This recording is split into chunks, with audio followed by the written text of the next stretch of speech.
Welcome to Go Kaiju Show, where we have a healthy obsession with kaiju. I am your co-host, Kent, and with me is your other co-host, Jason. How's it going, peeps? And that's all. See you later. Just kidding. So today we are talking about Ultraman Ginga, but before we dive into that mess, Jason, the usual. Yeah, if you see a subscribe button down below, hit the subscribe button and smash the like button as well. And you can find us on all the following streaming services that you see listed down below. And you can find both video and audio versions of our episodes right on our own website at gogokaijushow.com. All right, so before we actually dive into discussing this miniseries, I want to share some research that I found.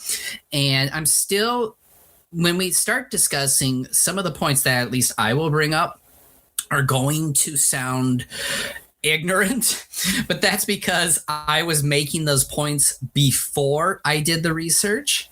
So as we kind of go along, I will make adjustments where necessary, but otherwise it's going to sound like I have no idea what I was talking about in terms of context, but that's okay. That's what, you know what? I'm a flawed human being too, so give me some grace. All of us. All right, so here's some research. So this is kind of some history of Ultraman Ginga, some of the production, and then as well as information as to kind of what it led to in subsequent years after it. So that's kind of what my research is generally going to cover here. So Ultraman Ginga, produced obviously by Super Ride Productions, it aired in 2013 as the 17th main Ultraman series show. It was the 26th overall, and it marked the return of a regular Ultraman TV series after a 6-year hiatus since Ultraman Mabius ended in 2007. The show was also created as part of Super Ride's 50th anniversary celebrations, symbolizing a revival of the franchise. And some of the information here next is about the industry during this time. During the late 2000s, the Ultraman brand struggled due to corporate restructuring and ownership changes.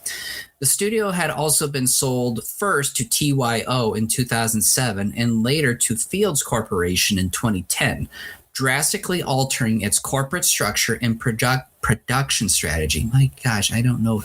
As I get older, I swear I'm having more difficulties talking. It's sort of several like that Yeah. Several Ultraman projects during this period. What? I was saying. Am I going? What's that? No, I was just talking and saying, you know, that it's also getting hard to speak and stuff when you get older. It's also hard to spell too. I don't have that problem, but okay. Several Ultraman projects during this period were low-budget experiments or digital channel programs rather than major TV series. And so these next few pieces of notes are kind of about the strategic goal of Ginga, which, I mean, it's a TV series, so duh, as far as what the strategic goal was. And the goal of Ultraman Ginga was essentially to reintroduce the Ultraman brand to television, also to relaunch the franchise for a new generation of viewers, because remember, it had been a while, create a foundation for what became the new generation heroes era of Ultraman shows starting in 2013. So here's some pre-production notes. Because the company had limited resources after restructuring, the creative team designed the show to operate on a very small scale compared to earlier Ultraman productions.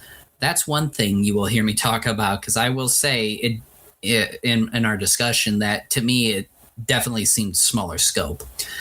It also focused on a small town and a group of young characters rather than large military teams or worldwide threats. The core narrative idea introduced the concept of spark dolls. This is something I will rip the series for. All Ultramen and monsters had been transformed into collectible figures scattered across the universe. eye roll. The protagonist, Hikaru Raito, uses the Ginga Spark device to restore them and transform into Ultraman Ginga. This idea served multiple purposes. It served as a storytelling mechanic, a toy marketing hook, basically that more than anything else, and a cost-saving device allowing reuse of existing kaiju suits. So here's some of the production, such as budget and scale.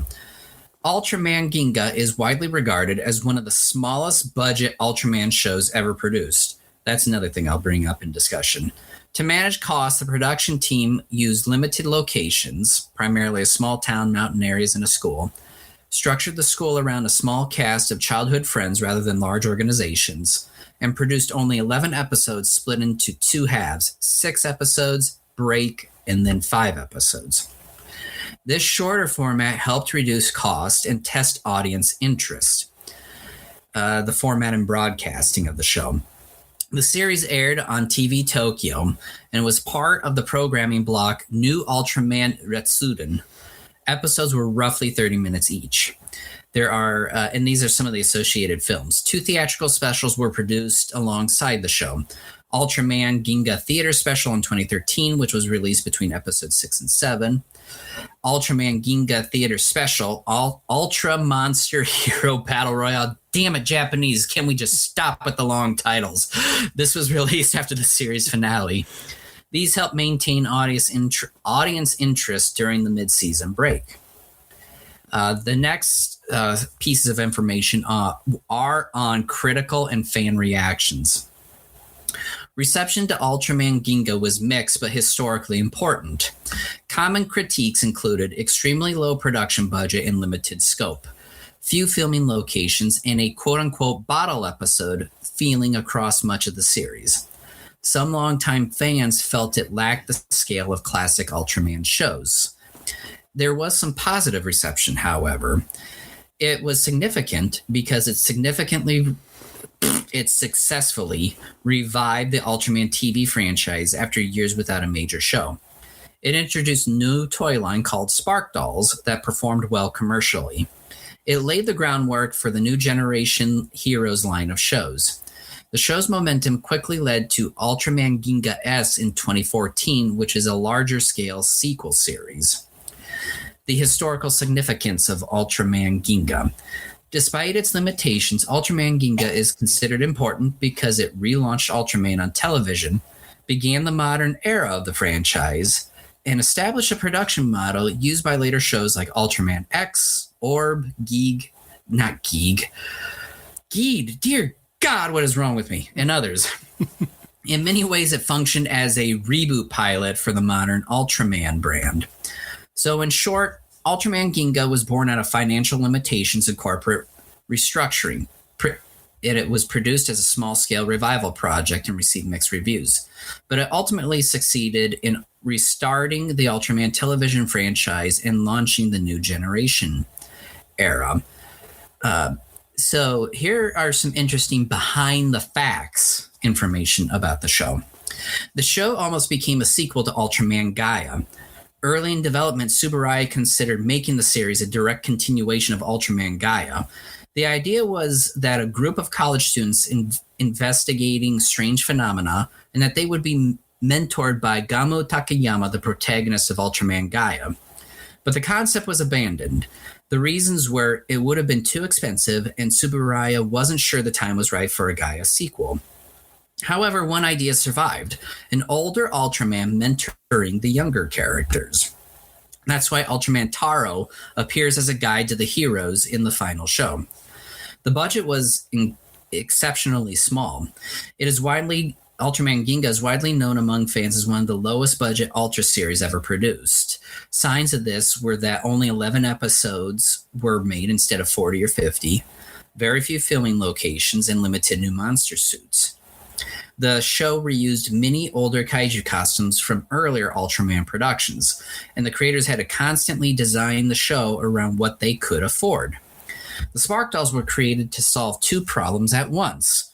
The famous Spark Doll gimmick wasn't just a story idea, it was a financial solution.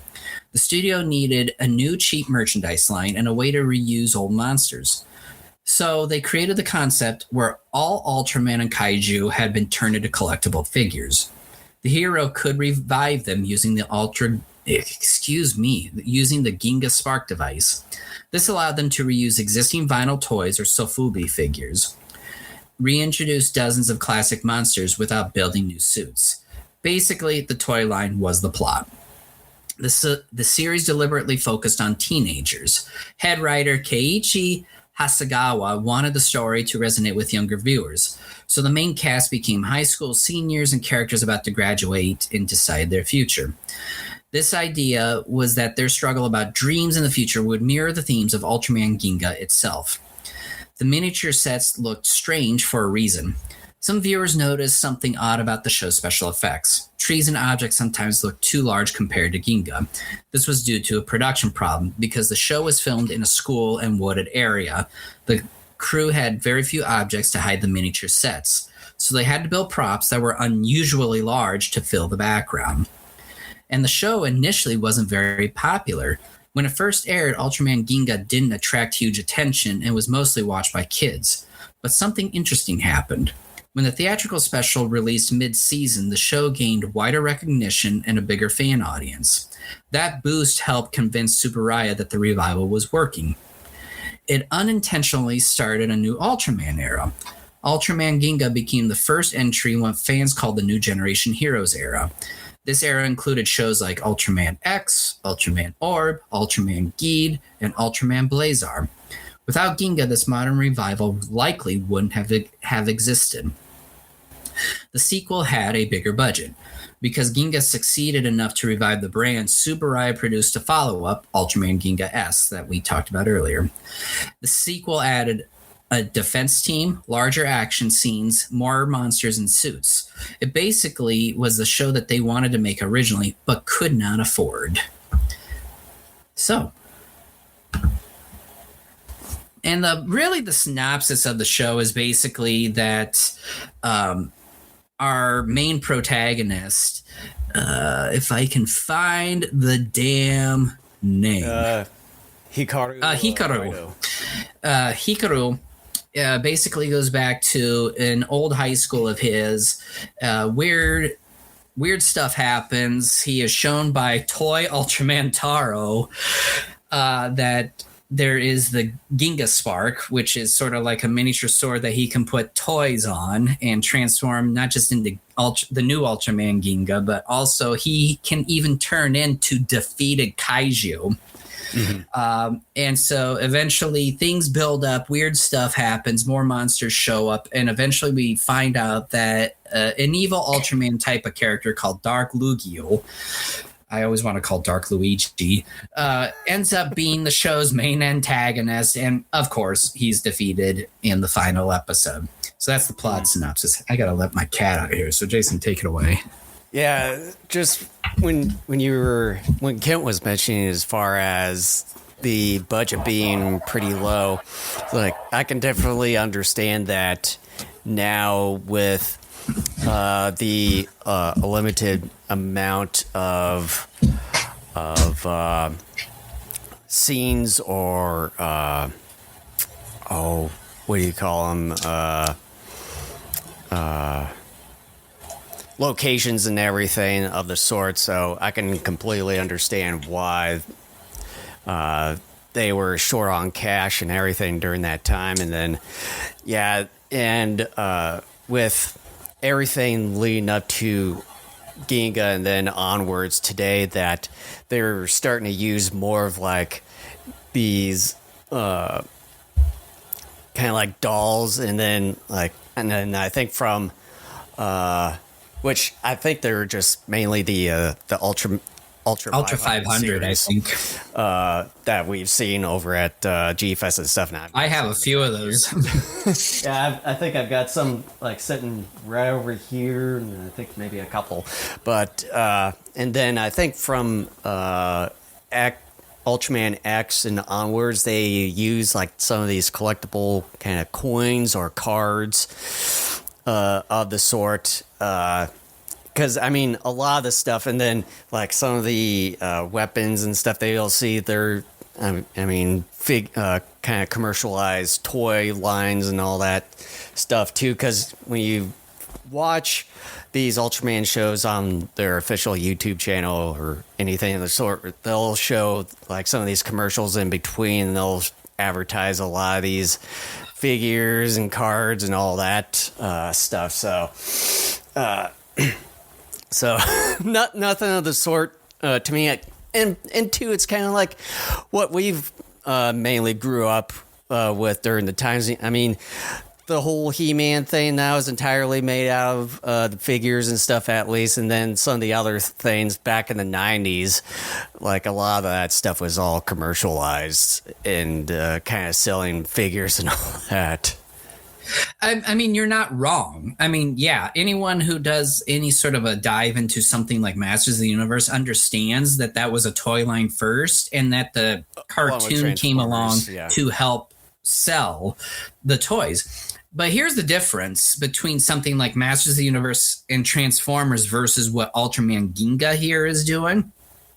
And I want to start off by saying, and I think I've said this numerous times, but in case anyone new is coming in or somehow has forgotten, I haven't seen a whole lot of newer Ultraman shows because the limited exposure I've had to not just some of the newer Ultraman series, but also to newer Kamen Riders or some of the newer Super Sentai type of shows, I have not been a huge fan of, because I am not a fan of emo characters, which it seems like a lot of those newer shows seem to have.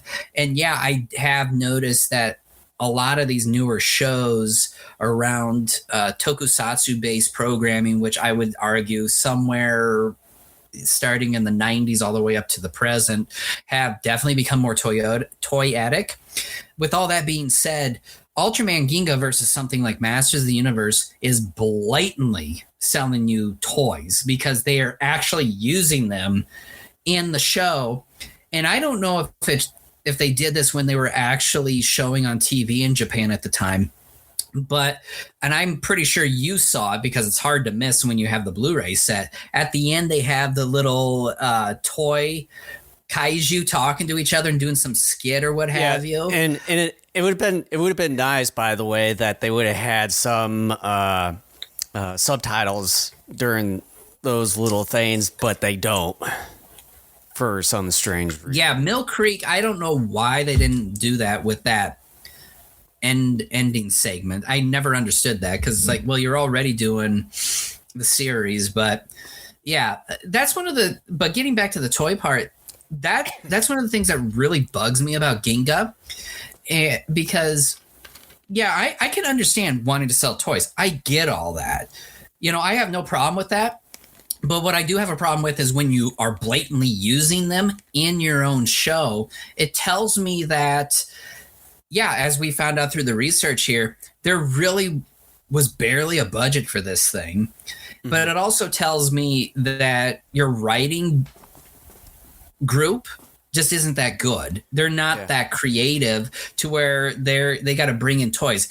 To me, this would be equivalent to something like if Masters of the Universe shows use their own toys to like do stuff within the show. Yeah. And the other thing that sort of bothered me too, and I'm not sure if I mentioned this about yet, but I think it's you probably agree with this, is that one of the other things with there being a limited amount of a budget for this one is that it didn't give the show overall kind of that, specific Ultraman treatment of, having like some sort of kind of commanding base or anything of the sort of like we've seen in past Ultra franchises or series in the past, where you have like all these military stuff and then some sort of organization and stuff. It's just this, I think this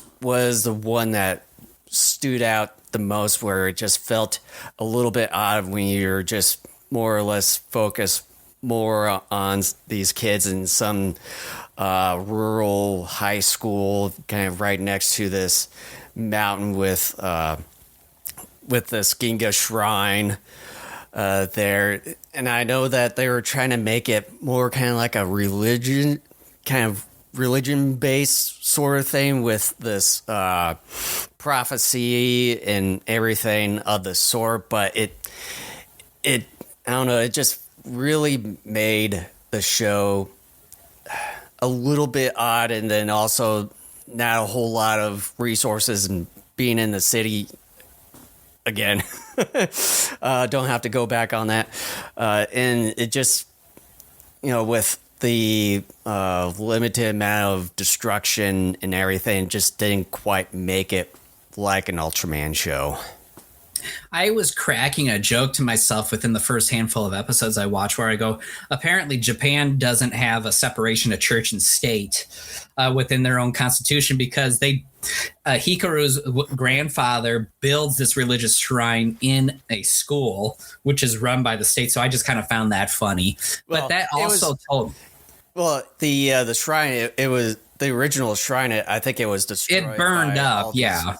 Dolls and everything, and then he had the dolls into the school that was next door. Yeah, but not only did I find that strange, but I quickly realized, very much like what you were just saying, there's no home base, there's no special organization, no military. And again, this was before I did all the research. It did make me believe after a bit. I'm like, this to me did seem like a series that didn't have much of a budget, and that turned out to be true. Because, and look, I'm not necessarily against trying something new, because look, I am a fan of Godzilla 98. I love that movie because not only did it do things differently from what we're accustomed to seeing Godzilla do, I like the fact too that in my opinion, it did it pretty well too. Because, and again, I've said this many times before, the reason why characters like Godzilla, Batman, Superman, a bunch of superheroes, and some other characters like James Bond too, for example, the reason why they endure is because they change things up every so often. So I'm not opposed to that.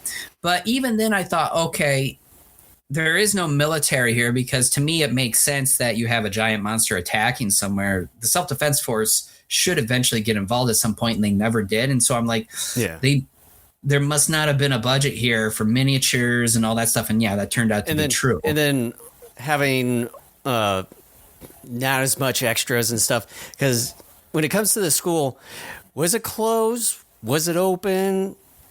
Because you have the main character here sleeping in one of the classrooms of the school, and then you have like some of these supporting a principal still hanging around for some fucking reason.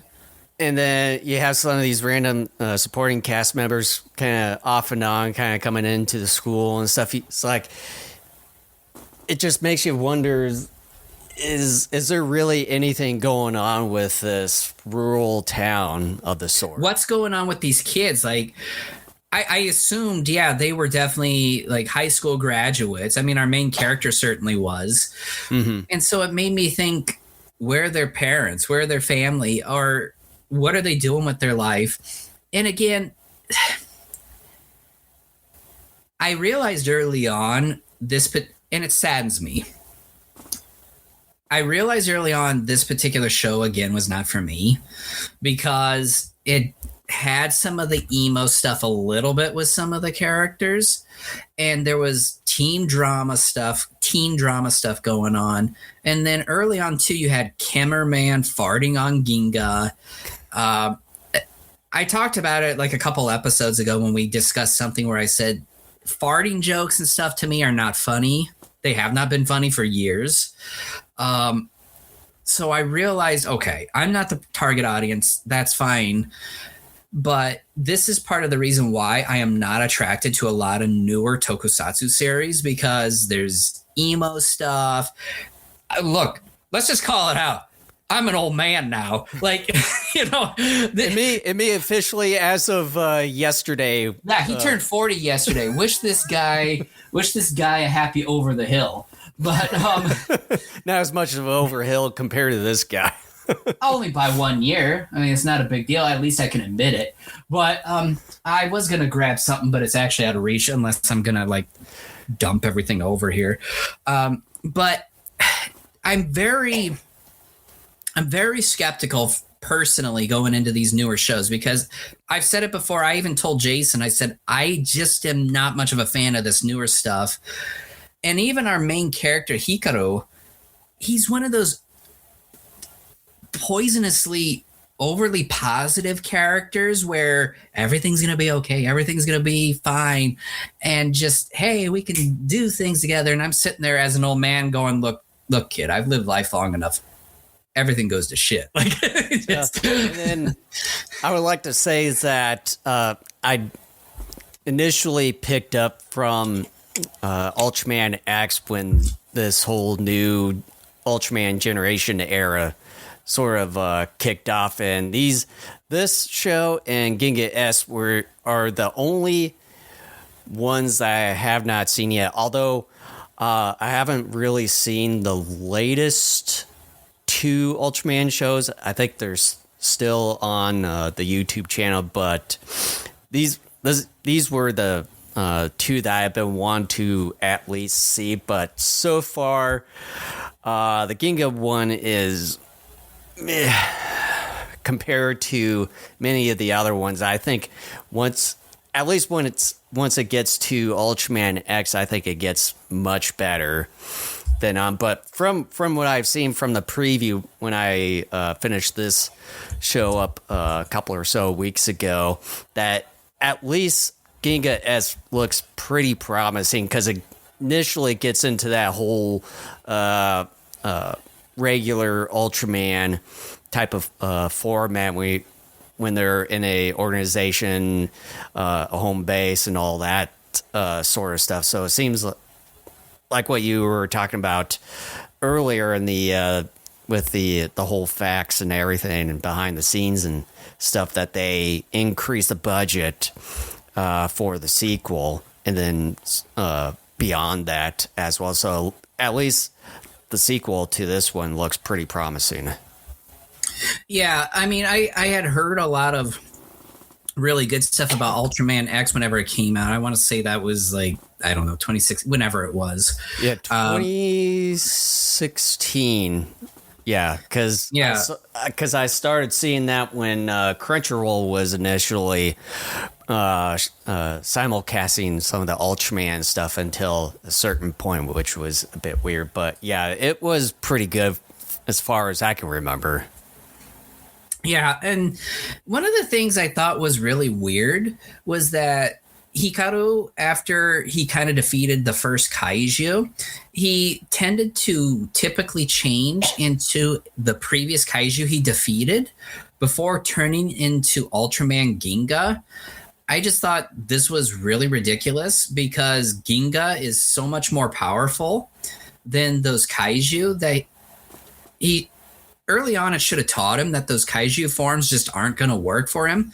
And it just made him look really ridiculous when for a while it just sort of seemed like that he didn't have enough power or something of the sort to transform into Ultraman Ginga as of yet, until it seemed like he finally figured out just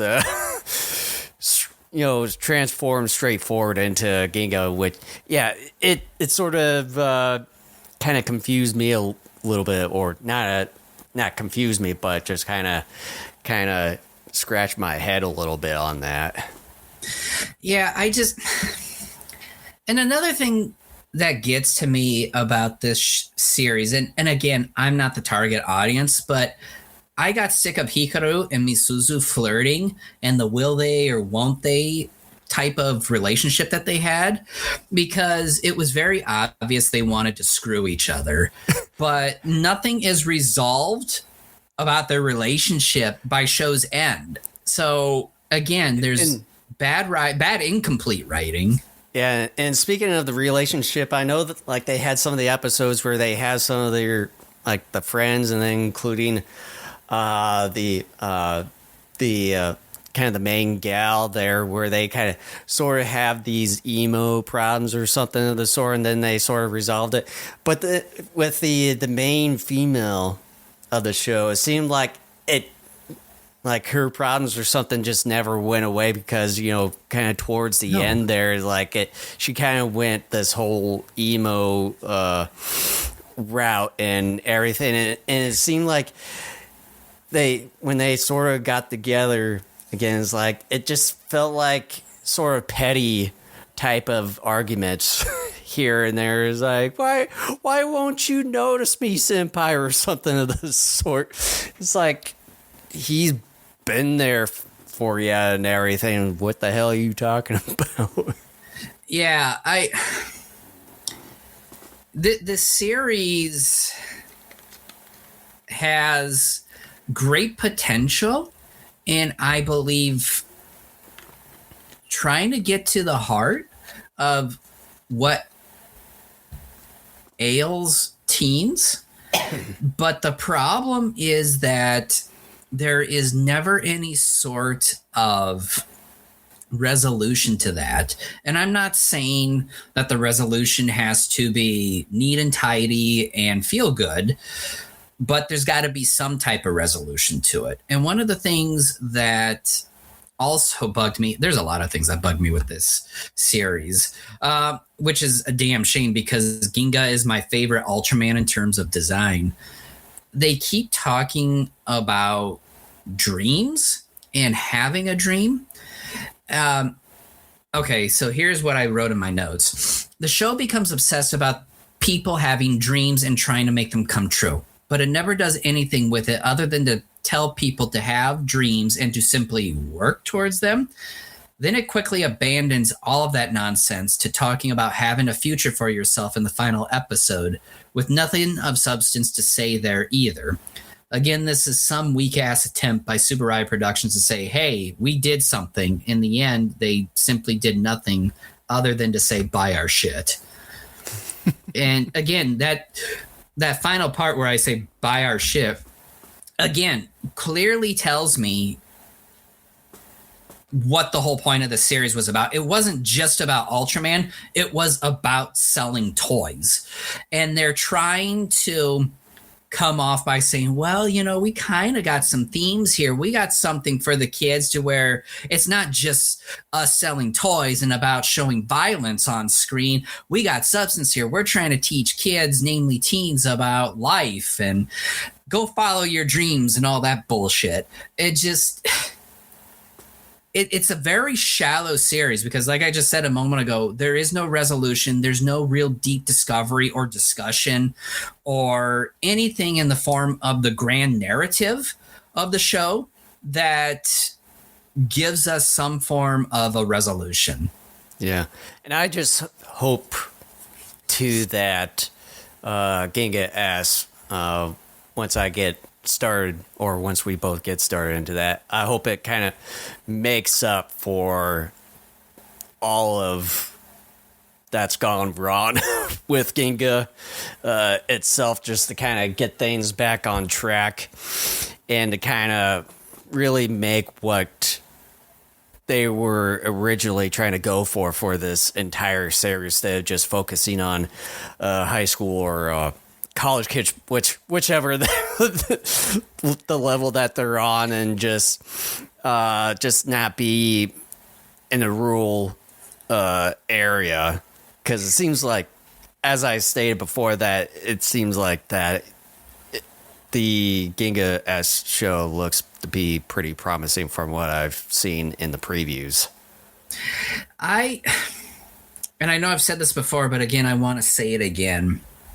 What scares me about us covering more modern day tokusatsu shows and films, especially the shows, is that I'm going to find a lot of these to be unenjoyable, because if this 90210 style of storytelling permeates most of the recent shows, and I know it does for quite a few, I'm going to hate a lot of these because, as I said earlier, a lot of these more recent shows tend to be very melodramatic with their actors, who a lot of them are like teens or young adults. And it just, even if I was a teen I would not buy into this stuff, because I remember when I was in my teens and you would see like Disney Channel stuff built around kids who were around our age. I didn't watch that stuff because I hated it, because to me it was. I didn't watch the Disney Channel stuff.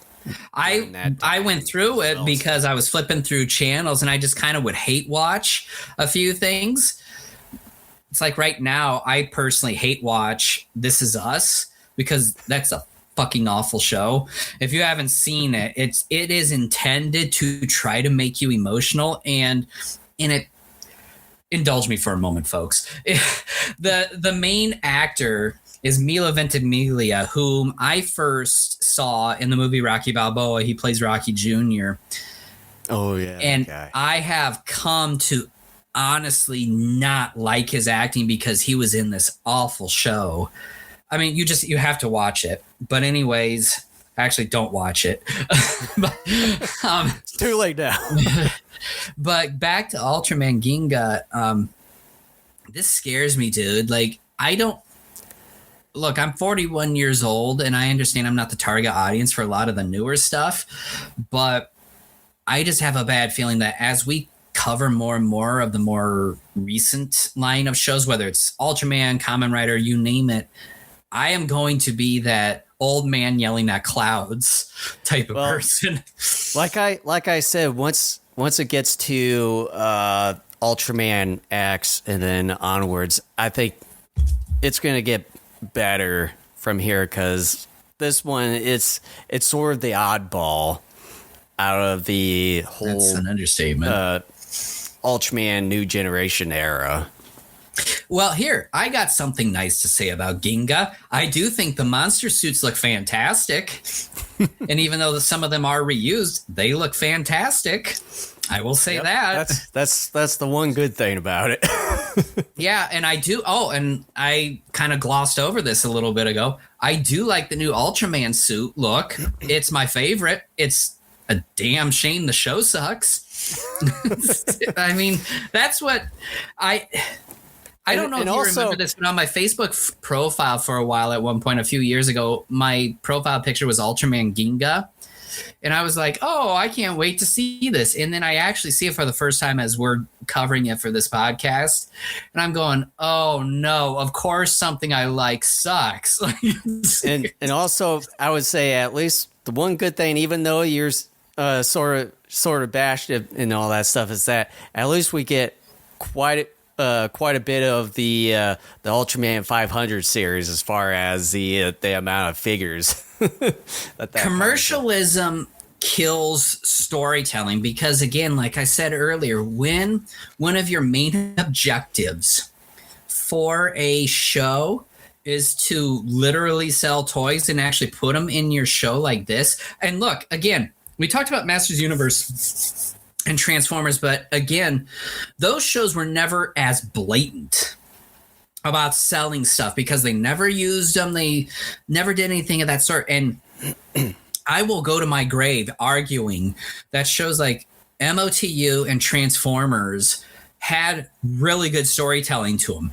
The animators and production houses that got these properties and turned them into series were not sitting there like, okay, let's really just make this a toy commercial where He-Man even pulls out an own action figure of himself, puts it on his power sword, and says, "By the power of Grayskull." You know, they didn't do anything like that. They, in fact, in many ways, the production houses such as Filmation, and I forget who did Transformers here. I can't quite see the company name, but whoever got those, like Filmation did it, Masters of the Universe. The people at Filmation helped, along with the creators from Mattel, create kind of the lore of MOTU. And Filmation, even more so than Mattel, helped create the lore of MOTU because they didn't want to go in and just say, buy this shit. They said, no, we need to create a story. We need to create background for these characters. What is the overall premise? What's the ultimate goal of both our heroes and our villains? What are they both after? And they created dynamic stories That isn't here. And again, it goes to explaining why the budget was exceptionally tiny for this. And it also goes to basically saying, look, because their budget is tiny and we know if you buy our shit, that's going to give us more money. And then therefore, if that is successful, we can make more of these. Storytelling is going to go by the wayside. And it did. I have never, and I've seen many shows over the course of my 41 years. I have not seen anything so blatantly toyetic in its storytelling than Ultraman Ginga here. And I think, look, I have other problems with this series. We've already talked about a few of them. But I think those pale in comparison to them basically, here's my sword, here's my toy. Yeah! Like, let's go, man. No. And I need a good story. And a good story does not mean you give me some sort of little plastic device that my kids can go buy at the nearest Target along with the toys, and then that's it. No, that's not storytelling. That is just some glorified commercial is what it is. There's no real story here because what is here is not just a toy commercial. It's terrible. There's a lot of loose strands. There are a couple themes of like, have your dreams, but work for them. Oh, gee, thanks. Like, even a 5-year-old already knew that, you dumb shits, because you bring nothing to the table of substance. Subaraya Productions, fuck you for this series, man. Like, I am so angry about this series because shows like this Ultraman, the OG Ultraman, that was some good shit because there was story, there were characters, there was substance, there were themes that they built on and actually gave you a resolution to. Not everything was cheery and happy, but there was a resolution to it. Here, you're selling toys. Fuck you. Should we go to final thoughts and rating? Although it seems like you already kind of went into your final thoughts. I didn't mean to kind of do that, but I mean, I got a ton of notes here still that we haven't even touched upon. Like Gene Killer. What kind of a name is that for a mech? Gene Killer. What is that, Bleach? Is that what that's supposed to mean? Is your mech Bleach? Speaking of, was it emo characters and stuff? What about I think it was, his name was Kenta Watari, who did the Gene Killer or control Gene Killer. Plus, let's just call it out too. Gene Killer had a penis laser. Who thought that was a good idea? He had a penis laser. I thought it was kind of funny, but I'm like, what the hell is this? I mean, is he jizzing the monster to death? Is that how we got Jizz Wolf from Kamen Rider? That there's some sort of crossover event that I missed? I guess so. Some kind of coincidence. For those who are not familiar with Jizz Wolf, that's a Kamen Rider reference that from when we covered that. Like, I know. Look, I apologize for the foul language and stuff here because some of you may not like it because of your poor virgin ears, but I am so sick of this particular series. There was so much potential here. There were moments of it. There were nuggets of it. And they pissed it all away. Okay, so we didn't have the budget. Do you think then it's a good idea to go forth with a series like this? But we're afraid people are going to forget Ultraman. Dude, you had a lot of shows. Do some other stuff and kind of pool some money together until you have enough money to do something.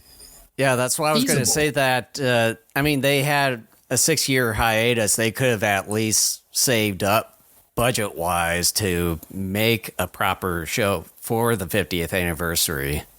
Right. I mean, again, to just kind of talk about how terrible the writing is, Dark Lugiel, I mean, they pulled the stupid stunt.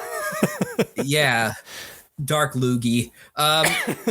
Like, they pulled the stunt where you don't see the main villain until the final episode. And he looks cool, but he's a very pathetic villain because there's no backstory. There is no backstory, and we got this vision of him fighting a bunch of kaiju and Ultraman during the opening credits of each episode, but we don't get any expansion on that. And what is his ultimate goal? To simply destroy Ginga because Ginga trapped him. And how he got defeated by people singing. Pretty much. Fuck this show, man. I've taken piss with greater storylines than this. That's all you got, Subaraya. I know this is what I'm angry because I've seen you do better. Again, right here on my shirt. That is evidence you've done something better. You are capable. Okay? This is like seeing my son being able to create some sort of absolute masterful craft at home, but then he's asked to do something similar for a school project, and then he turns out half-baked shit. Yeah, I'm going to be angry because I know I've seen him do better. That's me. I am your parent, Subaraya. I've seen you do better, and I expect you to do better. I am fine with some of the bones you have of this series, but where you go with it and what you actually end up doing with it is just awful. I don't think I'll ever watch the series again. You know what? I wanted to talk more about this, but I'm just getting more and more angry as we go along here. Yeah, that's why we should probably go into our final thoughts and grade. I really thought we were going to have more of a discussion on this, but the more we keep talking about it, and the more I am just realizing, like, I kind of figured that the way that you were talking to me about it a couple or so weeks ago is like, this is probably not going to take too terribly long, even though it's about 50 minutes. I wanted to have more discussion. We've had a little bit of that here, but I keep remembering stuff, and I am just realizing, I mean, if we weren't covering this for a podcast to discuss, I would have quit after the first few episodes, and I would have never returned after that, but I kept going. And those are how many hours of my life. Episode 2. I had to. I can't have a discuss, even though, yes, I am basically, pissing all over the thing here. Like, I need to come in prepared knowing what the full scope of everything was, because I am not going to cheat you and our listeners out of this, because I think they deserve to at least know the full story, even though I, again, am pissing all over this thing. Well, it's kind of like it makes me so angry that it's kind of like Kamen Rider could have just at least cheated on that one, because after episode 21 or whatever, it was pretty much the same throughout.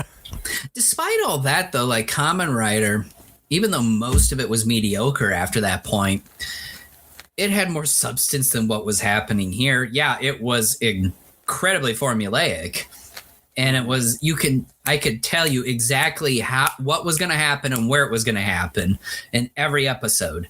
But at least it had something. And these cyborgs and everything.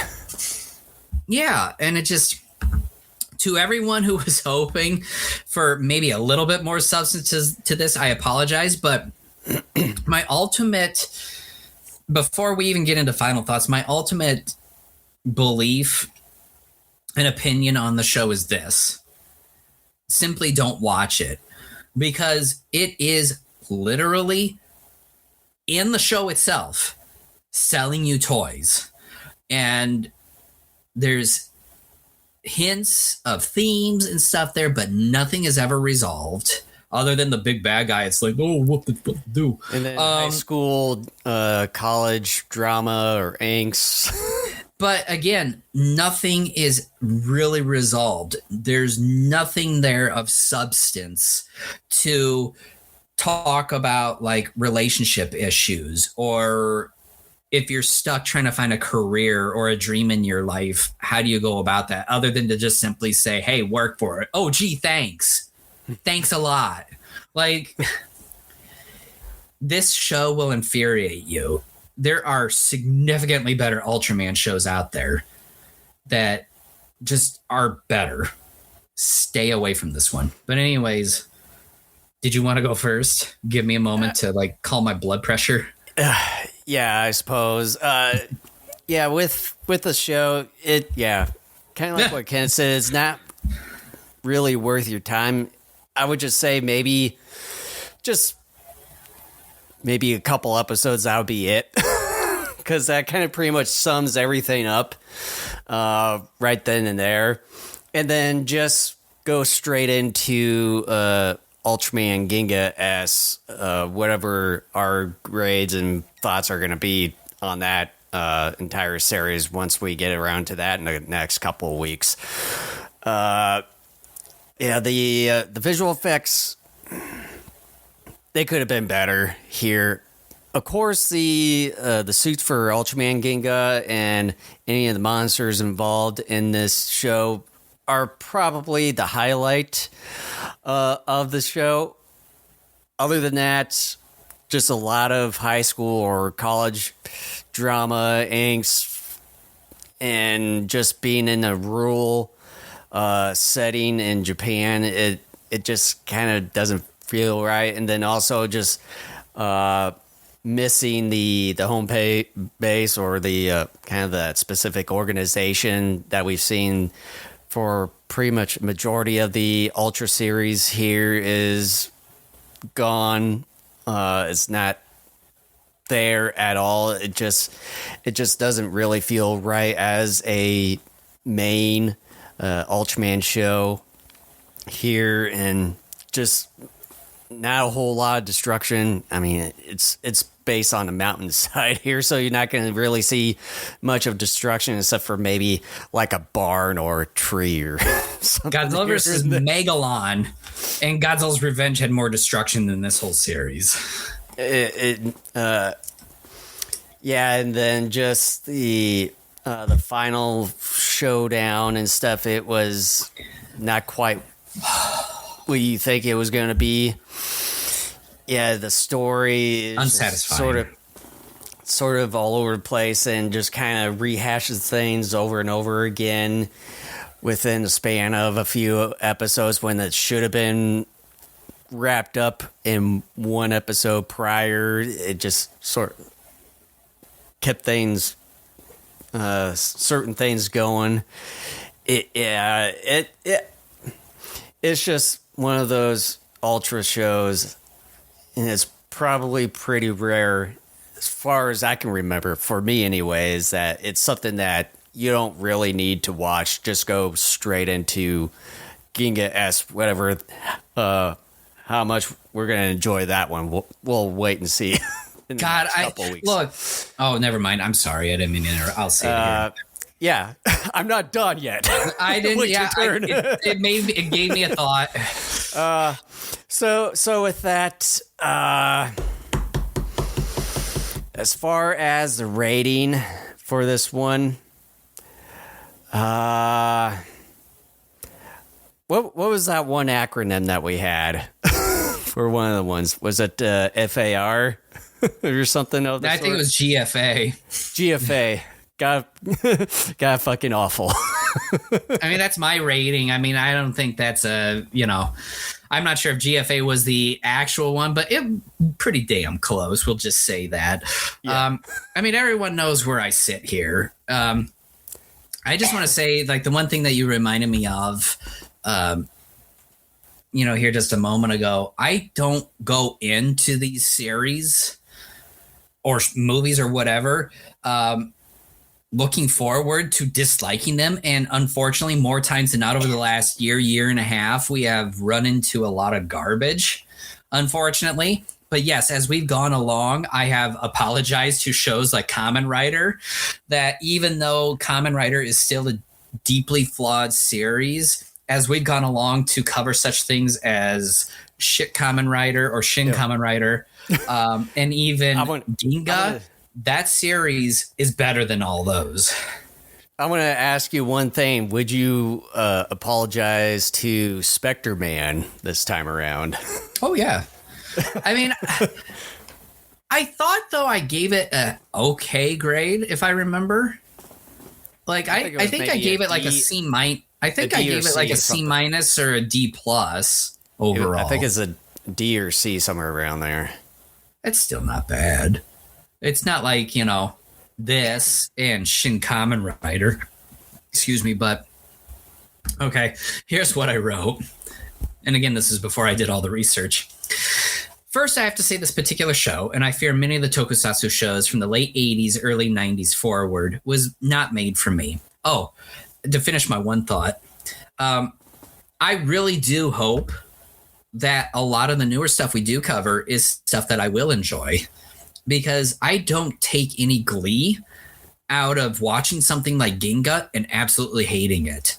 I don't. And the reason why I am so animated when I find something that I hate like this in Shin Kamen Rider is because I just am absolutely shocked and appalled that this was a product. And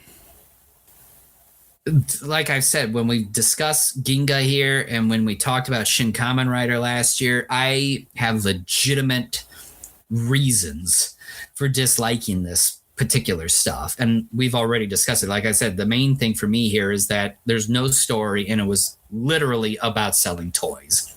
But back to my final thoughts here. It was made more for a younger audience. However, that's not going to prevent me from probably being more harsh on it than some believe I should, because it is my job here to try and be as objective as possible. I will do my best to be fair and strongly believe I have a good track record of being as such. In other words, this is shitty. With all that being said, I will continue by saying I cannot respect a show whose writers and producers do not respect the viewers.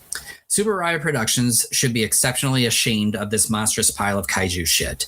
Never in my wildest dreams did I ever think such an iconic studio of a popular IP would stoop so low as this.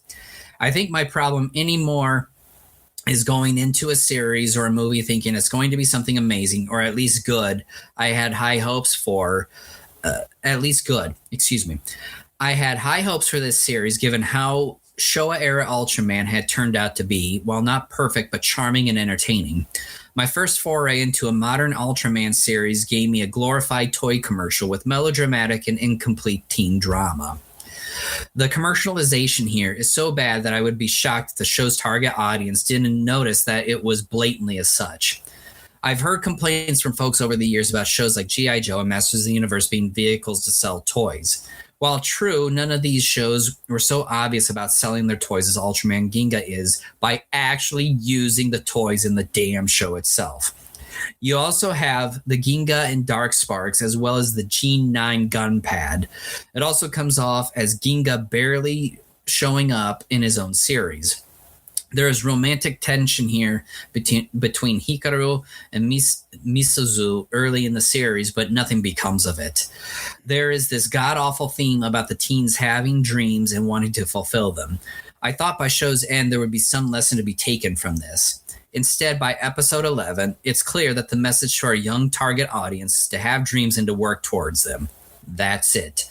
Then there's some garbage about having a future that is even more muddled than the dreams theme. Guess how that turns out? Absolutely nowhere.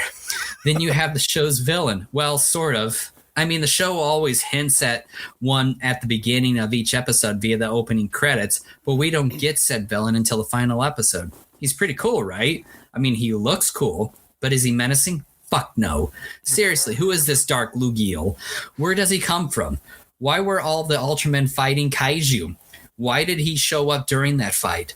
Why did he turn all of them into dolls? Why does he specifically hate Ginga? I mean, I can speculate that Ginga originally defeated him, and that's why he's pissed. But the show never shows or even tells us.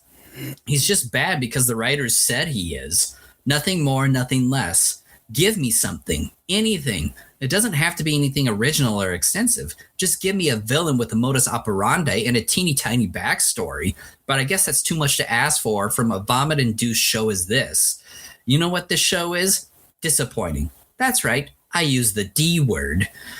I could continue down this What? I said, oh no, the D word. I could continue down this hell-infested road that leads me into a dark abyss of soul-crushing demons, but I have basically said what needs to be said of this sorry excuse for an Ultra series. I can't help but to think Eiji Tsuburaya himself would be disappointed in this crap. As for my grade, I am reminded of a Boy Meets World episode where Corey is to make a presentation to Mr. Feeney. When Feeney asks Corey a series of questions that Corey can't properly answer, Feeney gives him an incomplete. Corey, astonished, tells Mr. Feeney that an incomplete is worse than an F. He's right. Ultraman Ginga is an incomplete. There was so much potential here, and it was wasted to blatantly sell toys. It traded its storytelling potential for cash, and it clearly shows. I fear for what may come as we traverse this road of modern-day tokusatsu shows, but I will try to keep an open mind about them. For now, though, Bandai 90210, Ultraman Ginga, is lower than whale shit. So, a GFA. Yes. Or an incomplete. And before we end this, got another thing as far as toys go. So for those of you who have not seen the YouTube short that I released about was it a week or two ago, this is what Kent sent me via mail here. It's the Cybot Godzilla Bandai and stuff. So that's kind of what it looks like. Was it about it looks like a 6-inch figure there. It kind of has the resemblance of the Cyber Godzilla, especially in the face there and everything. I kind of thought it would be a little bit bulkier, kind of around the waist area, because from what we've seen as far as the full shot of the Cybot Godzilla, I think it was a little bit bulky in a way, but I mean, the Cybot, when you look at production photos, was always slimmer than the actual suit. Yeah, I wasn't too terribly sure, but other than that, the sculpt and the paint job on this is pretty good. Kind of get everything as far as the detail, and particularly the head, because the way that the head looks, it looks almost exactly like it in a way when you see it in person and this such. So it's a pretty good sculpt from Bandai. Yeah, I told Jason about it. I said, hey, Godzilla.com has this. And he goes, $35 for a figure, that's expensive. So then I'm like, I'm going to buy it for him because Return of Godzilla is his favorite Godzilla movie. I'm like, he's got to have this. Yeah. Yeah, for some reason, your video feed is really lagging there from what Well, you had seen. paused for about 15 seconds on my end, like 2 minutes ago. So... Yeah, because I'm not even seeing your lips or anything moving. Right now, that's it's weird. like it's really going frame by frame here. So hopefully the video feed hopefully kind of smooths everything out. But otherwise, we're kind of pretty much at the end. Yeah, I mean, both you and I, at least on my end, are moving fine. Like I can see you move just fine. But yeah, I mean, again, I just want to remind everybody for the umpteenth time, because we seem to hit like an awful stretch here, which is terribly unfortunate. I don't go in to something like Ginga or even Shin Kamen Rider to hate it. I don't. I love this genre. I love tokusatsu. I love a lot of this Japanese sci-fi stuff. Yeah, some of it isn't for me, and that's totally fine. But I cannot forgive just self-indulgence in things like Shin Kamen Rider or something like an Ultraman Ginga, where it is just a blatant toy commercial with no real story and nothing to help its target audience with themes that it itself brings up at various points in the series. Because I know a company like Tsuburaya is capable of producing good to great work. I've seen it. I've seen a number of older Ultraman shows and what have you, and I love that stuff. I think it is fun and great storytelling. It's very charming as well. And unfortunately for something like Ginga, it has none of that. It just doesn't. And it pains me to say that. That's why I'm so passionate about this, because I know Subaraya Productions can do better because I've seen them do it. And it concerns me again for the 10 billionth time about a lot of this newer stuff, because I've seen bits and pieces of different shows over the years. And I'm just deeply concerned that a lot of the newer stuff just is not going to have some of that good writing and that charm that we saw in a lot of the older stuff. So that's what I am fearful of as we continue to cover a lot of these newer shows. But I hope you're right, Jason. I mean, yeah, even my research said that Ginga S is going to be larger scale, that it does bring back organizations. I've been yelling so much, my throat's getting itchy. It's got larger scale settings. It's also got higher stakes. So I really do hope that this brings something. I'm not saying I want more of the same like what I got from original Ultraman. I don't mind trying new things. I think Ginga would have worked out had they not been so focused on selling toys.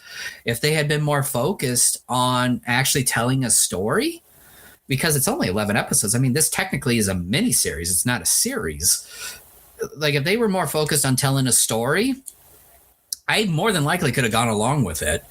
But they didn't give a shit. And if they don't give a shit, then why should I give a shit? In fact, I will take a shit on this shit, because this was disappointing. I'm about to cry here. If I could see you with your video feed just really lagging. Yeah. If there was one thing that I had always, up until now, let me start that all over again. There was one thing I had always sort of believed, that Subaraya Productions could do better than somebody like a Toei, for example. And that was that even as we went into these newer, more contemporary versions of a character like Ultraman versus like Super Sentai, I had always thought that Subaraya Productions favored general storytelling over, selling toys and melodramatic soap opera garbage, unlike what I saw from bits and pieces of Super Sentai and various other like ninja heroes. And when I came into Ginga and I saw what took place, I was just shocked, because I thought Subaraya was better. I thought they would not stoop so low, and they did. And it's got me concerned that even though, yes, according to Jason, that is not something that is consistent moving forward, I deeply hope that is true. And I hope, too, that even a show like Mabius, which came before this, is not similar as well. I generally like Ultraman. I love Ultraman. If I didn't, I wouldn't be wearing an Ultraman shirt, and I have like 2 others in my closet here. I love this stuff. And what they did here, to me, was beneath them, but yet they went there. And that saddens me. That angers me, because I know they can do better. So in 2 weeks, we will cover Ginga S, and we will see if whether or not I have a repeat of this. and see if your video feed is working out, because now it just froze. Again, it's fine on my end. I don't know what's going on. Yeah. Maybe the storm. We got that big storm rolling through the region. Yeah, because we've got a blizzard here already started about an hour ago, because I can already see some snow on the ground here. Well, yeah, by like 8 o'clock tonight in our area is when we're supposed to start seeing stuff. Yeah.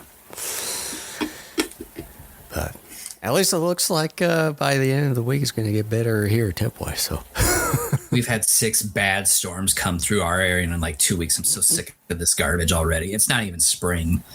Yeah, it's just, at least, like by the end of this week, it's going to get in the high 60s, and even, one of the days going to get 76. So bring on the air conditioning. Yeah, just hopefully it'll start being more consistent. Then. I just want to get rid of the storms. I'm sick of them. Yeah. Yeah, for me, after Christmas, it's like I'm done with snow. That's about it. For me, we have barely had any snow up here. We had that big Arctic cold for a while, yeah, but we haven't had like the snow. For me, I would take the snow over the stupid rain anytime. God, like, you know, all these storms are as bad as Ginga. Yeah. So Yeah. Anyways, let's bringing just, it around to Ginga. Yes. I think we beat him up a bit too much now. Not enough. I know it's a meaty pulp, but it's not enough. All right. Don't watch it. That's all you got to do. Pretty much just go straight into Ginga S forever, if that's going to be good or not. I hope this was entertaining nonetheless. So thank you for joining us, and we'll see you in a couple weeks for hopefully a better outing. Yeah, and again, if you see the subscribe button down below, make sure to hit that subscribe button as well as smash the like button. And you can subscribe to us on any of the streaming platforms that you see listed down below there. And we've got both video and audio versions of our episodes are on our own website at gogokaijushow.com. Thank you for tuning in. And Sorry. We'll see you guys next time.